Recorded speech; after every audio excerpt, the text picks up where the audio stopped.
എന്ത് പരിപാടി ഉണ്ടെങ്കിലും നിങ്ങൾ ഫസ്റ്റ് അല്ലേ ഓർഗനൈസേഷനിൽ എന്തായാലും അത് ആദ്യം തന്നെ തുടങ്ങണ്ടേ. അറേഞ്ച്മെന്റ്സിൽ ഒന്ന് നോക്കിയില്ലെങ്കിൽ മുഴുവൻ അറേഞ്ച്മെന്റ് ശരിയാവില്ല. അതുകൊണ്ടാണ് ആദ്യത്തേത് നമ്മള് സംഘടകരായതുകൊണ്ട് നമ്മള് പവിഴമല്ലി പൂത്തൊലഞ്ഞ നീലവാനം പ്രണയമല്ലി പുഞ്ചിരിച്ച ദിവ്യയാമം പൂക്കളും പുഴകളും പൂങ്കിനാവിൻ ലഹരിയും ഭൂമി സുന്ദരം.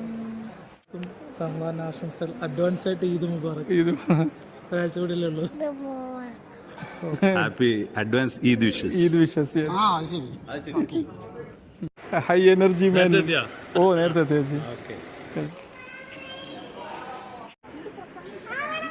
പുസ്തകം എഴുതിയതാരാ? പുസ്തകം എഴുതിയിട്ടില്ലല്ലേ? അല്ല ഫിറോസ് ഖാൻ